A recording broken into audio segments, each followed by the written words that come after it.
What's up YouTube? My name's Quickie, welcome back to the channel. It is now Saturday. I'm knackered, I'm completely knackered. So what am I doing here? Just to explain before we get into that lot, I've got another clutch kit come. So we've got springs and stuff in there as well. I haven't got the pressure plates, the steels and stuff. I've got another set of springs. This bike did have a new clutch in it. For when I did it up and got it through its MOT and stuck it on the road, back when I first started working on it. So why am I changing the clutch now? Well, basically it is sat there. I mean, the engine was sealed, having been drained of all its fluids, and it's just been sitting in the corner of the shop for like a year plus or whatever. So the clutch, all these little friction plates and stuff, is probably all just stuck together for the sake of like 60 quid or whatever this was, I can't remember. It's worth just shoving another clutch in so we don't get any issues on dyno. Because if it's all locking up or if it's like slipping and all that stuff, we're not going to get proper readings and stuff. So I'm just doing it anyway. It just means I've got a new clutch for, final build and all that sort of stuff. So that's all peachy. There's bound to be a few questions on the start up. That was good. It sounds awesome. Let's just bin that off. It sounds so good. The pipe, don't get me wrong, it is loud. So, he's earning his name of ASBO, which, that actually sits quite well. But it's not a horrible loud sound. It's actually quite a nice loud sound. Because it's the same diameter all the way through, so it's quite a bellowy sort of, whatever. I'm not sure how much that muffler's doing on the end. But it's not, proper obnoxious. It probably is more than 99 decibels, and we'll be testing that later on, because I've got an app. However, we was doing the wiring, Jamie was in, and we had a few issues, if I'm completely honest. This is the first bike I've done a complete wiring job on. Full disclosure. So there was a fair amount of grubbing about in the dark and everything else. I did print out from the workshop manual the circuit diagrams, and they do isolate, here's how your interlocks works, and this is the ignition, and blah, blah, blah.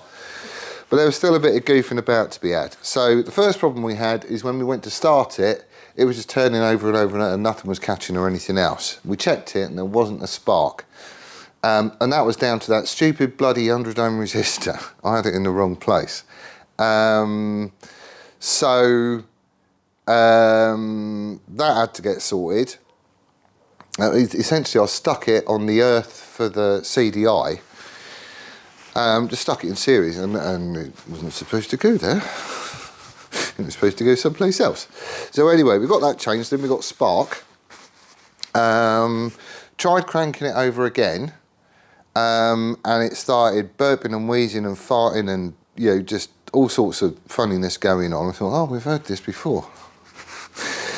When I was doing the ZZR, we had the coils the wrong way round. So there's loads of spark and there's loads of fuel and there's loads of compression. It's just all not when you want it, basically. So that was a simple case of like switching over a couple of wires on the coils, and then suddenly that's when you saw hit the button and it wanted to go. And it didn't take many, I think it was like third go on the button or something. And it fired up and all that stuff. The carbs aren't balanced. It's all just set exactly as Dynojet said to set it in their instructions, which is going to be a little bit off, I know. But it's, I was chuffed to bits, absolutely chuffed to bits. And then it all went horribly wrong. We got a massive, massive, massive oil leak. Literally, it was just pouring out the front of the engine all over my bench, and I don't know why. So it was really late at that point. I had to chip off to my work. But before I went, I thought, no, I've got to find out. And so we had a quick poke about. There was a breather at the top that was still taped up. I hadn't took the tape off in the top of the valve cover. Didn't think that would do anything, but it shouldn't have been there. So we had that off, still poking about. All the gasket around the top is all sitting down properly, and everything was nipped up. So scratching my head a little bit.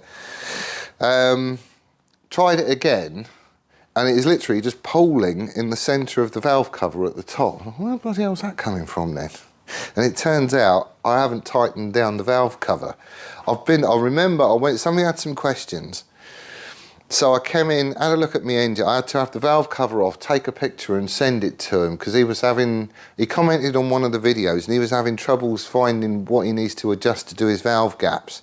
So I thought, well, I've got one. I'll just take the top off and send him a picture. I did, but when I put it down, I obviously didn't tighten down the valve cover again. So as it builds oil pressure, it's just forcing oil out, you know, those bolt holes with the threads because it's all not engaged and blah, blah, blah. And there is a silly little gasket around the bottom, so one of those could be displaced. And it just gushed, basically. So today, we've got a few jobs to get done before it goes through dyno, and that's going to be the first one. I did have to leave in a bit of a hurry, so the microphones and everything else, they weren't charged up. You're about to go flat. So this video is probably going to be a case of going through the jobs one by one, telling you what I'm going to do, and then I'm going to go quiet and do a bit of a montage whilst the microphones are charging up, and we can have a yap a bit later on, because I've got a lot to do and a few plans, and you know, it's good to say it's going to be a good day, a really good day. Right then, let's get on with it.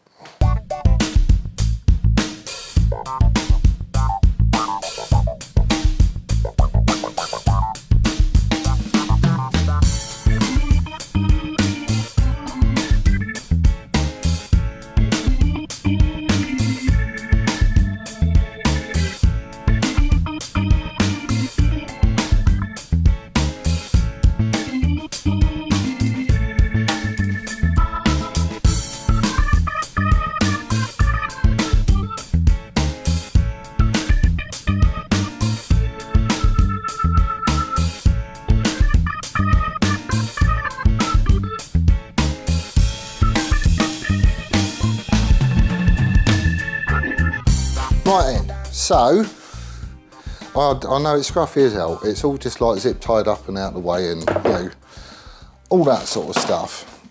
And it does look like a mess, but you know, it's going to be fine as long as it all works and that, and it's not rubbing on anything hot, and nothing's pinched, and we've got a little bit of play for everything, and that's all fine. So the oil pressure light is hooked up. The neutral light, I think, is hooked up as well. Yeah, so that's all fine. Right, I suppose, see if they work on the dash. Is my Bluetooth turned on? Yes, it is. Right.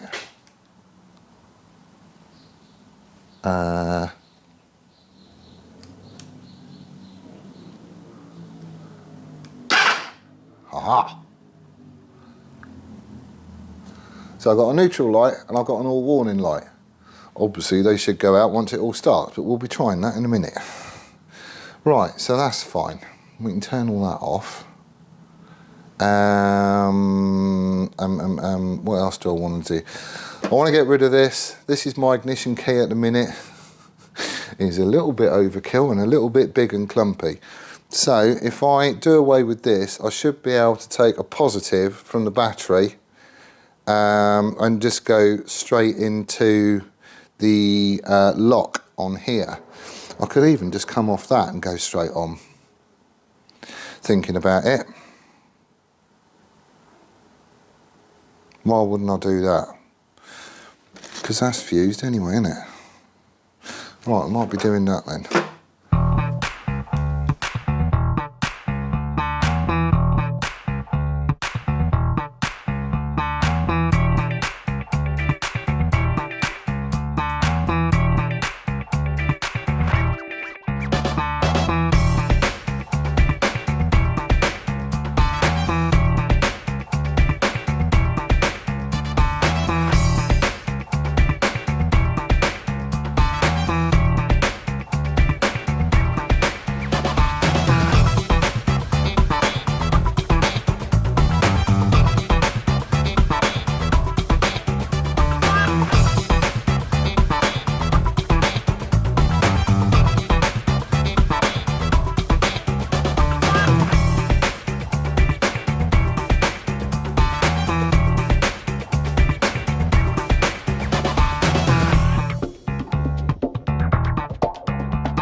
Right, I don't get it. I've got some funny stuff going on, which isn't what I would expect. So, part of the reason for going for the M-Unit Blue is because you can do this keyless go thing.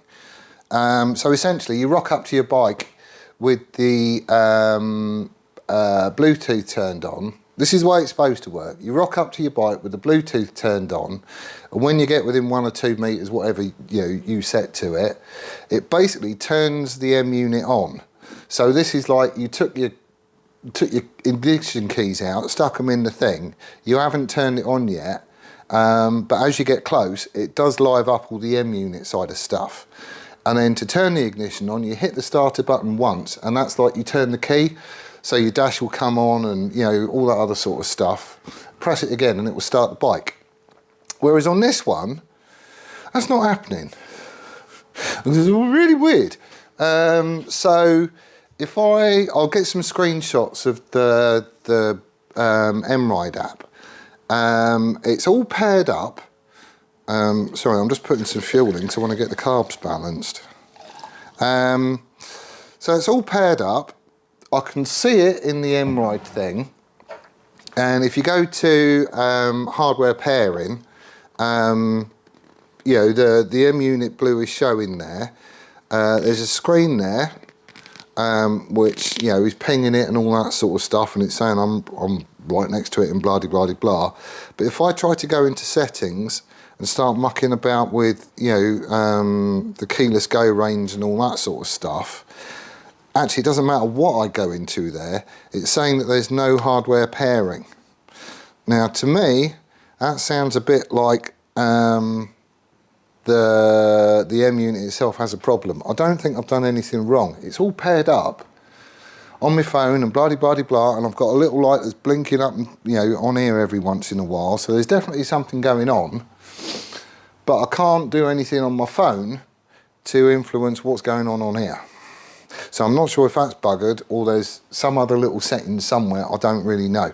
I can get the bike to run, but it does mean I'm yanking the fuse in and out to simulate turning the ignition key on, which I don't really want to do. I might as well just shove an ignition key on it if I'm going to do that.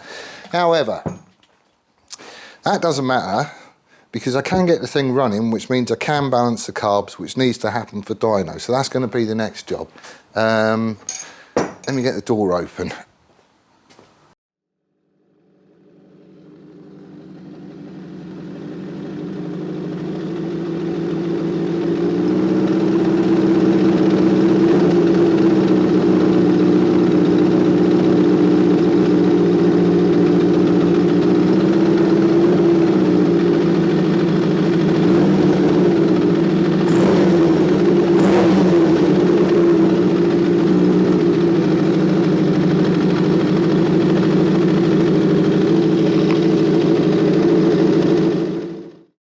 Right, so the carbs are balanced, or as good as I can get them anyway. There is a little bit of fluttering, like you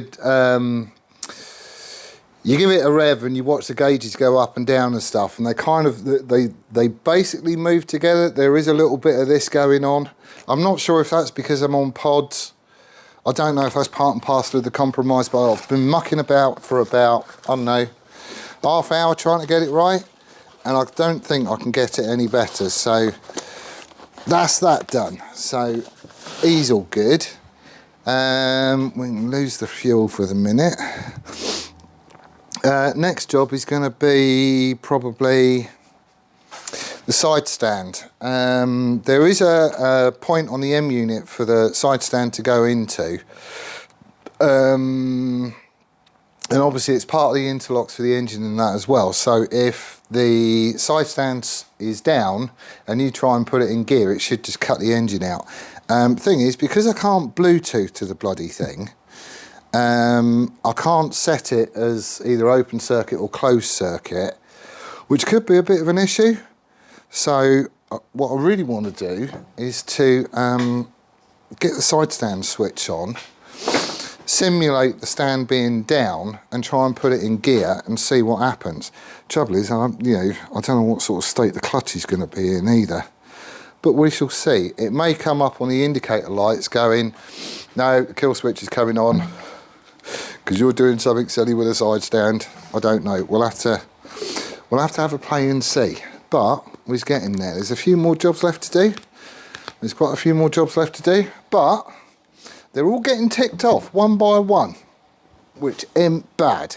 I'll put all this in here for now because it stinks in here. Right, kettle is on again, so if you can hear a rumbling, that's what it is. I'll need another brew. Oh yeah, this thing. I'll keep going round in circles on this. Right, I am definitely going to be sticking this boss in that tank and plating it over. Right, I'm hoping I'll be able to get that done on Monday so I can actually run this on the dyno with a tank in place. Just that way it's all covered up and, you know, he can't bounce on anything he shouldn't be bouncing on, basically. So you'll notice there is a thread on there. Look at that. I took it into, I've not had a go at single point thread cutting yet. The lathe is capable of doing it, it's just I haven't got the tooling to do it and all that sort of stuff, but I am going to be having a go shortly. So I took this into work because we've got a tool room there full of tool makers, which is mega, and they put a thread on it for me. It's 2.5 inch 6 TPI, so it's an imperial thread. You think, oh, okay, fine, that's not a problem. And it does screw on. So I could run this ring and just, you know, do it all that way. However, there is a problem. If you look at this, I don't know, can you hear it? It's wobbling about, look. It's not a very tight thread at all. I was having a chat with the fella who did it for me. It was very kind of him to have a go, as to be said. And it does bottom down and do up tight, but as soon as you slack it off a little bit, it's wobbling. So, you know, it's not a great thread. And the reason being is this is an imperial thread, and the little troughs and valleys and stuff apparently is at 55 degrees on that, whereas metric it's 60 degrees. And unfortunately, he used 60-degree tooling to get the thread cut. So it is a very sloppy thread and it's not that great. So I do have some options. I could just cover it in thread block, or I could put some, I don't know, whatever around it. Trouble is there's fuel on the other side of this. So purely because it's not a proper good seat and everything else, I'm not using it. Just end of, I'm going with this one. This is a properly tight thread. Like, you get it going and it you know, there's no real movement to it at all. So this, I could make another one of these if I had a bit of stock that big, which I don't. So at some point we will be having a go at this. I'll probably do it on the S-Rad or something like that, and stick one of these on it or do something stupid, I don't know. But it would be kind of cool just to be able to see, because this was all looking lovely up until that point. But just now it's not so much. So there is no discussion. It's getting plated over, and it might be getting done on Monday. Right, where's my brew? Alright, side stand switch. I don't know if it's closed or open circuit when the stand is up or down, so I just need to find out. Where's my meter? If you can hear Mrs. Woman's outside, it's freezing cold out there. She's got the pressure washer going again. So you can probably hear her in the background. So what are you in that position?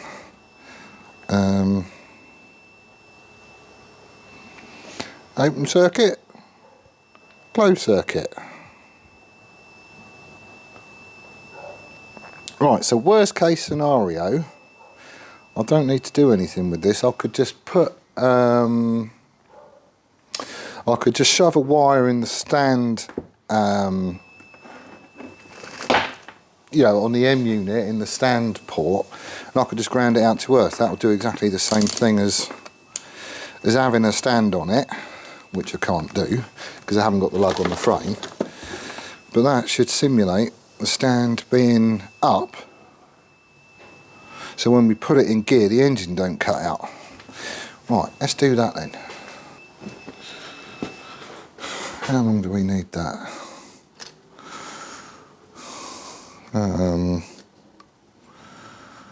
About there, that'll do. She's giving it hell out there, isn't she? Yeah, I don't know what it is with the M unit though. I mean, I suppose it could be a stupid setting somewhere on my phone, which I haven't found yet, and they don't mention in the manual. Or it could be a problem with the M unit itself. I don't know. I really don't know, and it's doing my head in, because I shouldn't have to be pulling the main fuse out to turn the ignition on. You know, it should notice when I get close, and it should live up the M unit, and then when I hit the start button, it should turn on the ignition. So there is definitely something funny going on. What size are you? Are you even a thing? Yes, you are. Where is he? He's over here.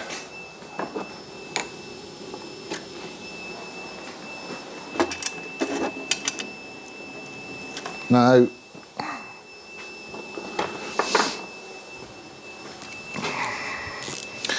So yeah, it just seems really weird. Again, I've been grubbing about on YouTube. Oh, I need a pointy thing.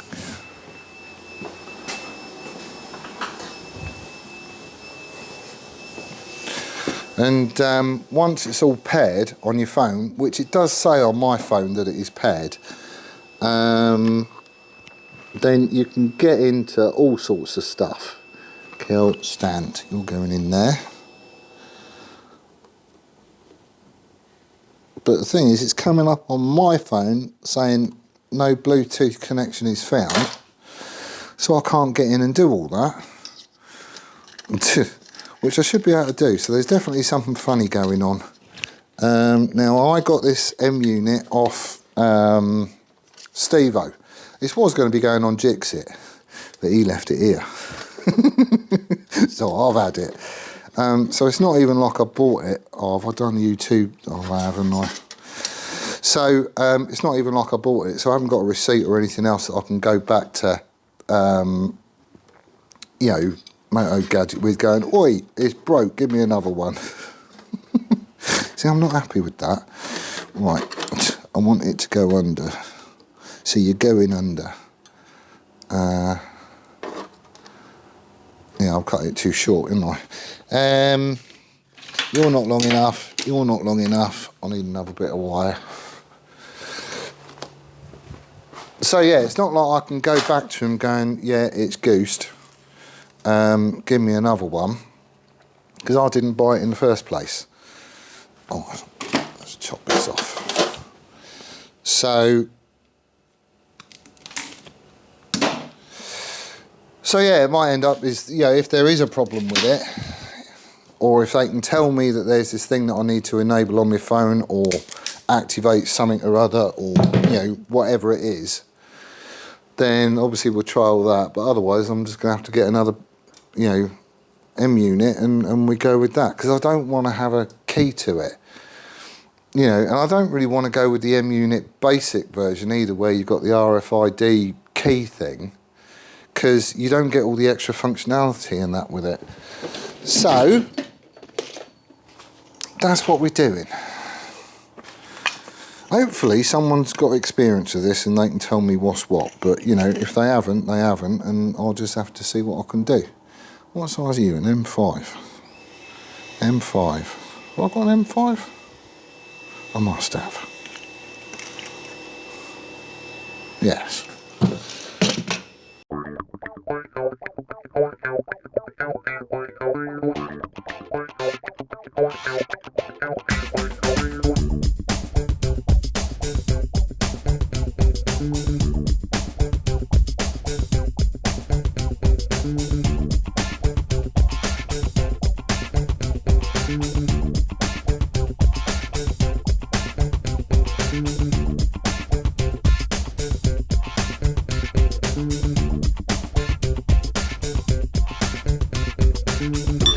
Right, we've got another one now.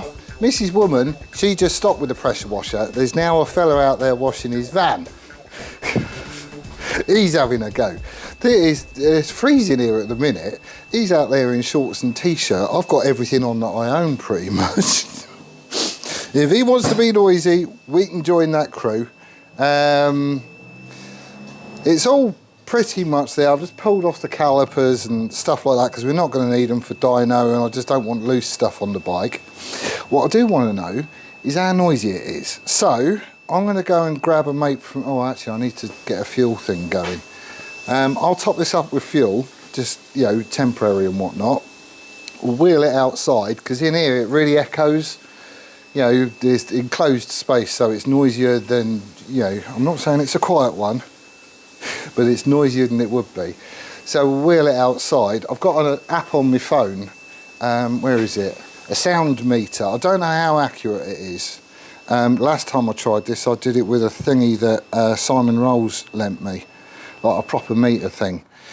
And it's quite funny as well, because like little noises and, you know, background stuff, it comes up with, it equates it to stuff. So like rustling leaves, wind blowing, all that sort of stuff. I'm just wondering what it's going to say when we get this thing up to about 5,000 revs. I need to check with MSVA actually. I downloaded the manual. God, he's giving it hell. And there is a criteria they set. So for an inline 4-cylinder bike, it'll be hold it at like 5,000 revs and measure it at this distance and that angle and whatever. And that's what they're looking for. I think the limit for MSVA is 99. I'm pretty sure we're over this, but I could always shove a DB killer down its trumpet, you know, just for the test. We'll take it out as soon as we leave. Anyway, let me get this done. And then we'll see how noisy the boy is. Right, this is Jack. He's one of the fellas in the unit behind, the one that I'm sworn to secrecy with. He's going to give me a hand. So, what you got to do is, that's your tacho there. Yep. And I think that's reading wrong. Okay. I think it's counting 1 rev every revolution, whereas we obviously want 2. Yeah. So, apparently we've got to rev it up to 5,000 RPM. Yeah. I'll measure it and see how noisy it is. Then we might take it up to 10,000 RPM, okay, just because I think that's wrong. Yeah? So 5,000 on that first, and then if it's wrong, 10,000. Yeah, just hold it there. Yeah. Ready? Yeah.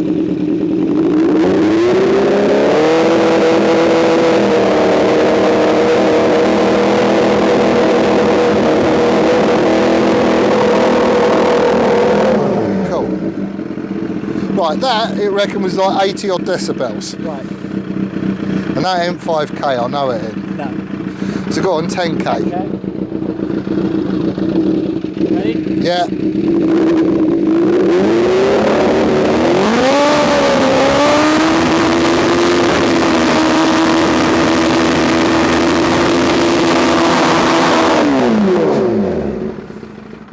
You never got to believe it.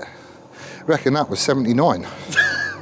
Don't believe that for a minute. There's got to be some, is there a settings thing in here? Keep on, bar graph. Blah, blah, blah. It's not that. Well, what is it then?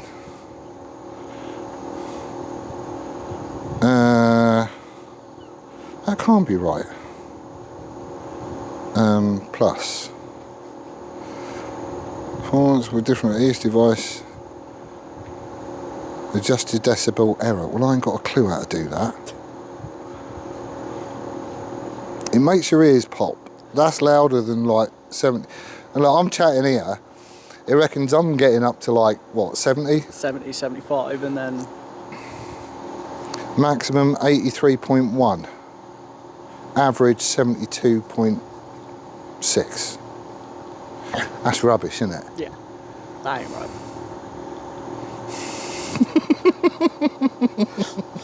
But I definitely need to change the tacho because that's not reading right either. That's just a mode setup thing. Yeah.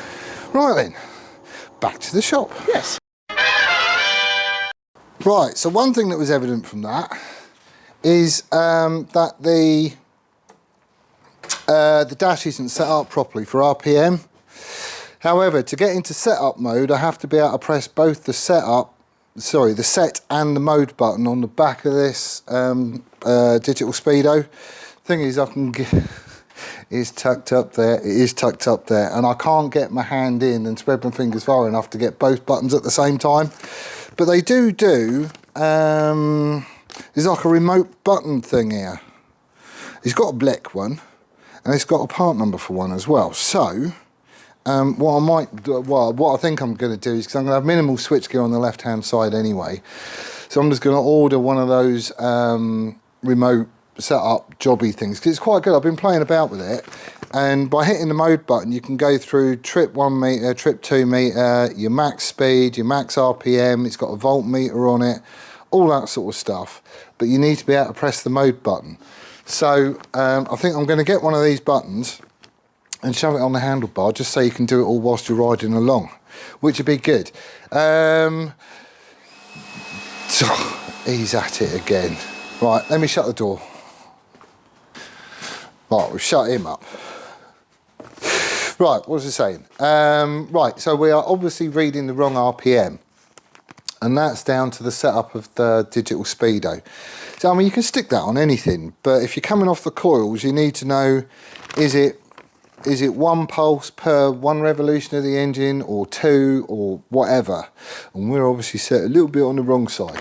So, to change that, there's 2 buttons on the back of the speedo, and to enter the setup menus you have to be able to press both of them at the same time. And I did leave that slot at the back there.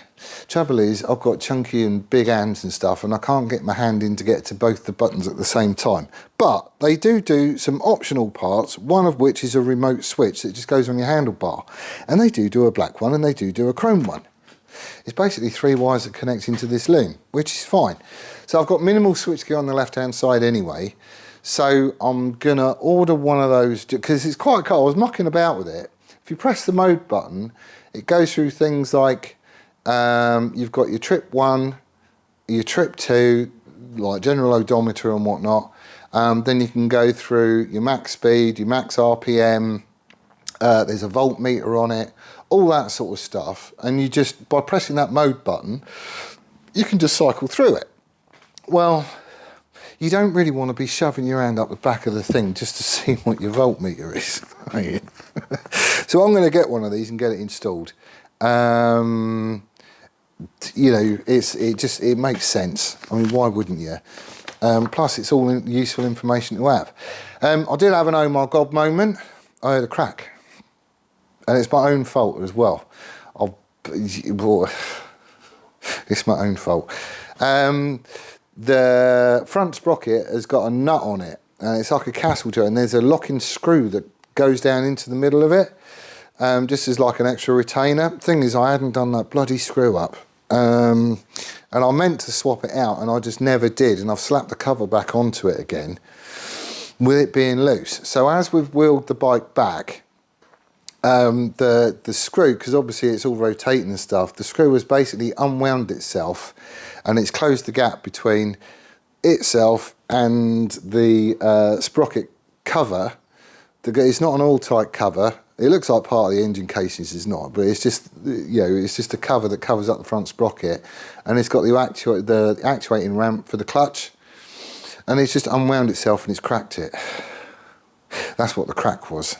So I now need to find myself a front sprocket cover for a Mark 1 Bandit. I'm going to have to go grubbing about on eBay and see what I can find. There was a fella who said he's got loads of bits and bobs and stuff, and to give him a shout if I need anything. I'm going to have to go digging through and see what his name was and drop him a message. But yeah, so it's put a crack in it. It's not affecting anything to do with the clutch operation. So I can pull the clutch in, which is obviously moving the stack in and out, and the cover that I've cracked isn't moving or anything else. So we're all good and fine there. She's got a bloody crack in it. It was all going so well as well. Well, actually, has my spare engine got one? No. No, it hasn't. Of course it wouldn't. So anyway, I need to get one of them. Other than that, we is pretty much set for dyno day. I need to go through and make sure that everything is tight. So, you know, axles and, you know, all that stuff, basically. we just go around and torque everything up just so it behaves itself on the dyno. Crispy is going to have to run off his, his version of the Tacho, so he's going to have to hook onto one of the coils and just read it off his screen, because that one is clearly wrong, because I can't change it, not at the minute. But other than that, we is in. The only thing I haven't checked is whether that stand link is going to work as far as the interlocks goes. So the clutch has been soaking now for 6 hours. I want to let it soak longer. I'm back in here again on Monday. So my jobs on Monday is going to be to dump all the oil, have this off, swap out the clutch pack. I've got another gasket and everything else here as well, so that's all good. And then the same oil is going back into it again. It is brand spanky new oil in there. So the fact that it's gone through a few heat cycles really doesn't mean anything. It's all going back in, and that's going to be fine for dyno. I really do want to know how loud it is. It's a lot more than 99, I can tell you that much. But anyway, that's where I'm going to leave it for this one. So thank you ever so much for watching. I do hope you want to stay safe, and we'll see you on the next one. Laters!